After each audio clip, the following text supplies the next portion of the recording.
Hey everybody, Movie Reviewer next door here, and I'm back with another review. And this time I'm doing something a little bit different, and that is I'm reviewing a TV series, an entire TV series. And I saw Dead to Me. This is a kind of hard to describe it.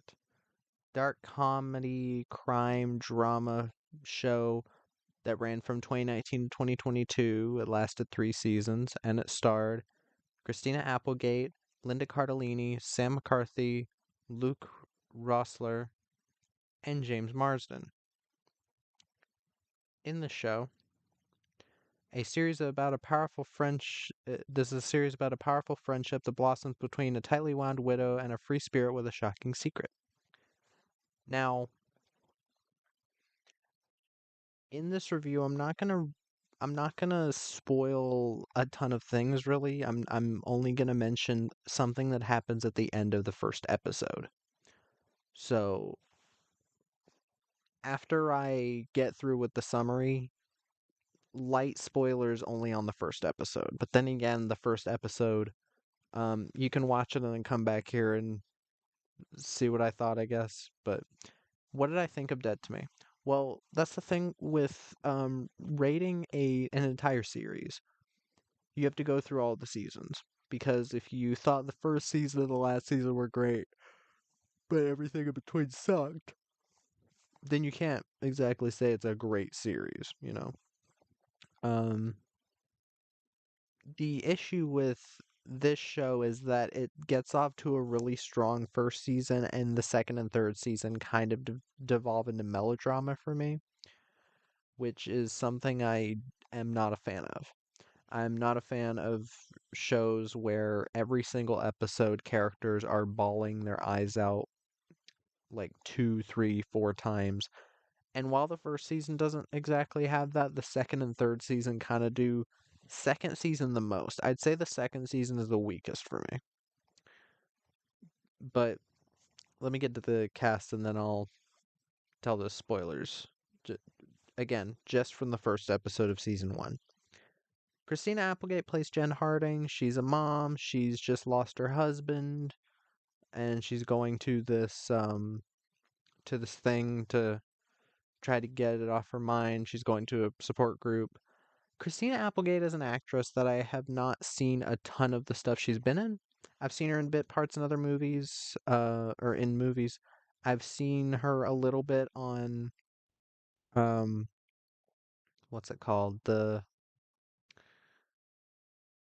Married with Children. And I liked her on that. And I think she's very funny here. I will talk about some things I'm not a fan of about the characters and the writing, but for the most part, I think she's very funny here. Same with Linda Cardellini as Judy Hale, um, the woman with the shocking secret. Um, Linda Cardellini, most people will know her as Velma in the Scooby Doo live action movie. She's been in other things. I think she was in Grown Ups as Adam Sandler's wife, something like that. She does a great job here too. Her and Christina Applegate are a really damn good team for comedy and drama and all that. Um, Sam McCarthy is Charlie Hardy. This is the oldest son of Jen. He's very annoying in the first 2 seasons. I think he does turn into a better character by season three.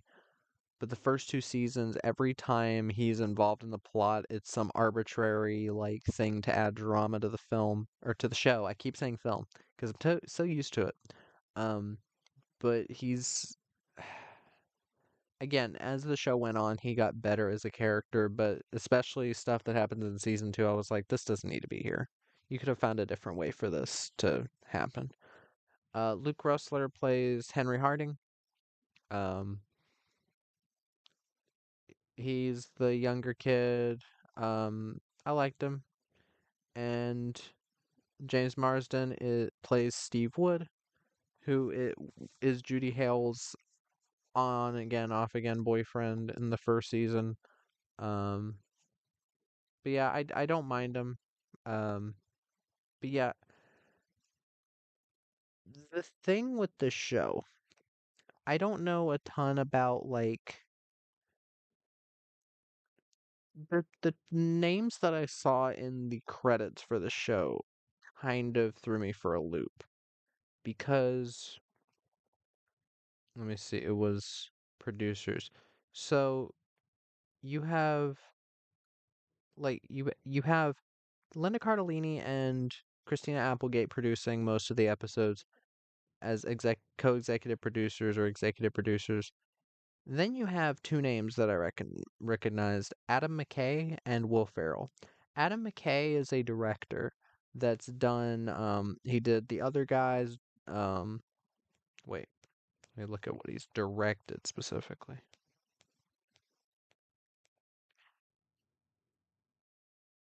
Yeah, he did Anchorman, Other Guys, Eastbound and Down, Step Brothers. Yeah, he's done a lot of that stuff. Um, I have not seen a lot of his stuff. I've seen the first Anchorman, which Christina Applegate is in, and I thought she was really funny in it. Will Ferrell is the person who I thought was not that funny, so it was kind of a hard sell for me, and I wasn't huge on it. And then Will Ferrell himself is producing all of the episodes, along with someone named Liz Feldman, who is the showrunner. Um, Looking at other stuff she's worked for, worked on Two Broke Girls, The Great Indoors, Ellen DeGeneres Show as a writer, and Hot in Cleveland as well, which I do like Hot in Cleveland. I thought that was a funny show. But Will Ferrell being involved, when I first tried watching this show, I wasn't looking forward to it really, even though I liked the cast.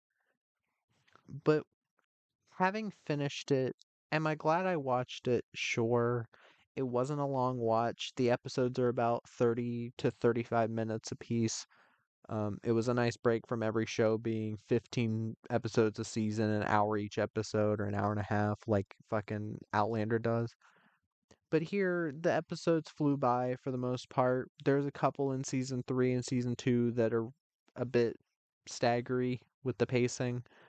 But for the most part, it was a breezy watch. I watched it over 3 days.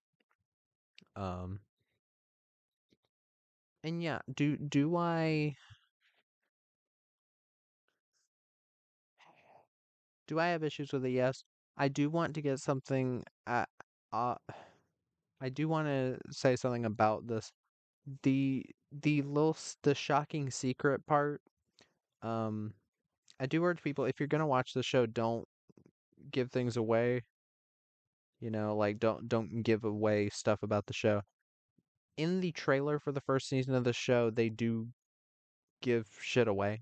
Um, but in the first episode, you find out that these two characters, Judy and um, Jen, after they meet at the thing and all the stuff happens, at the end of the episode is revealed that Judy killed Jen's husband in a hit and run, and she doesn't know how to tell her about it, which is a very gripping start to the show, and I think the ending of the first season is the best end. Okay, when you talk about that, if I take it between season 1 and 2, the endings of each season, I think the ending to season 1 is a lot more finale like, because the ending to season 2 is just like, oh, gotta wait until season 3. It's one of those. Um, Not that season 1 can really be watched as a standalone. You kinda, even if you're not huge on the ending of season 1, you kind of would have to keep watching the show to get some kind of ending. Do I think the ending to the show fits? And do I like the ending to the show? Kinda. It's one of those where they do end everything in a way, but then there's a little bit of a cliffhanger, but it's not meant to be like, oh, we'll get another season. It's more so, ooh, what'll happen next? Where it's like you have to fill in the dots yourself, and I'm like, I'm watching the show that you created. Can you actually end the show, please? Um, but yeah, it's kind of hard to talk about something like this. It's a crime. It's hard to talk about this because there's so many twists and turns throughout the show. Some of them I saw coming, some of them I didn't. Um, the frickin' It's hard to talk about a show like this because, again, each season is different quality wise in a way. Um, some things are not can't be helped. Christina Applegate apparently got her MS diagnosis through some point of making season two, and then season three she has gained quite a bit of weight because of going through MS treatments. I guess I'm not an expert on that. I'm not going to pretend to be, but I do wish the very best for Christina Applegate because she seems like a nice person. She seems cool. She's a good actress. And it is a little bit distracting in season three, but the one thing I was expecting was that she would be a bit more sleepy in her performance, and she's not. Yes, she's not moving around as much as she was in the first two seasons, and I can understand that. She apparently, from what I've heard, needed a wheelchair just to go around, or she had a walker. She doesn't in the show itself. They do their very best to hide that there's problems going on, but it is still noticeable. And I can understand people being like, wait, what happened there? But that's what happened. She has MS. There's no real updates about that, so hope to hear something soonish. But Christina, my biggest issue with the show, the writing at times is extremely uh, easy to see coming. It's a Netflix show. There's talk of suicide at random times, or there's a lot of talking points that come up. Global warming comes up. Um, the patriarchy comes up at multiple times, and it did wear on me at many times when it came up. There were funny moments. There's a bit where, well, no, I can't spoil that. There's a joke involving a character um wanting to save wanting to get paper bags off of the ocean, and in tears she's talking about I have to get paper bags off of the or plastic bags off of the sand at the beach so that a baby seal won't choke. And I will admit that was funny to me. It makes more sense in context. Did I laugh a lot watching the show again? I laughed a decent amount. It's not perfect. A lot a lot of my issues with the show is with the tone because the show will go from a super happy toned scene like, oh, character thinks they're gonna have a baby, and then it cuts right to the next scene and they're like, you're not having a baby. And I'm like, I can't tell if it's supposed to be funny or if it was supposed to be tonally jarring. There's a lot of shots that will cut from literally somebody like doing a comedy bit to someone having to deal with the fact that they have cancer, and it's like, huh? Yeah, like that's how I feel. Like, huh? Like, why did we just do that? But yeah, like, and other than that, yes, Charlie as a character is very annoying in the first two seasons. I know he's supposed to be, but in the way he's annoying, it feels very theatrical. There's literally a part where um Jen is like telling him something, you've got to do this, and then he says, I would rather be hit by a car, and then she gets mad at him, and I'm like, this is really melodramatic shit. This is so stupid. And that does happen often in the show. Even though I did overall enjoy it, it still has a lot of issues writing wise because it hangs to a lot of cliches in this type of show. Because there's been a lot of this type of show. Um, Along with other Netflix shows, there's way too much fucking licensed music that's like, okay, cool. You've got music that the people that the show's made for will know. You even have Seasons of the Sun at some point. Um, but this does fall into the monotony of quite a few Netflix shows like 13 Reasons Why, where you've got, oh, random 80s song, oh, random talk about suicide, oh, random subplot about Charlie selling drugs at school, and stuff involving a girl that he's like, that's like in love with him, and it's like, it's just like, it's really annoying. And I know I've been saying like a lot, I'm sorry about that. But like it I said it again. It gets really monotonous seeing basically every Netflix show do the same thing. Ginny and Georgia does the same thing. I don't know if I'll ever be able to watch through that entire show because with that show, I'm like, I don't give a fuck about Ginny and I care most about Georgia. And they keep trying to make her look like a bad person when she really isn't.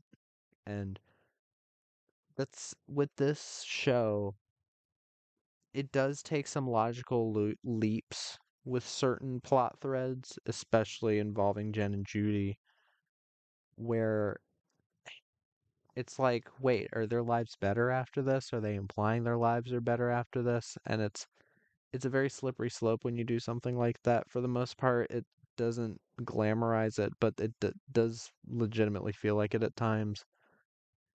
And yeah, like what can I really say to describe the show? It's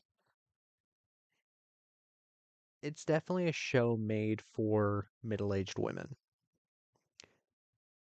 but not in the way where it's like I don't think anybody else can enjoy it. If you're into dark comedy crime shit, I think you'll be into this, maybe, but if you're not, I wouldn't see much reason in seeing the show. It's not exactly breaking the mold in any real way. It is incredibly safe in certain places, and a lot of the humor at many points turns to tired tropes about like, oh, you must not care about global warming. Oh, gender. There's like random lefty, I guess is the term you got to use, talking points that are just jokes in this, and it's kind of wears on your nerves a bit. But the seasons, how would I rank them? First is the best, third is the second best, second is the worst because I still don't hate the second season. I still think the second and third seasons are decent, but the second season goes full on into melodrama at many points, and it does really wear on my nerves with shit like that, where it feels like they're making drama out of every single scene, and it's really rough to get through. But the first season is legitimately good, even if it still has the issues that I've talked about. But yeah, that was my review of Dead to Me. If you've seen the show, let me know what your thoughts are in the comments down below. If you have any movies you'd like me to review, put those down there as well. And movie reviewer next door.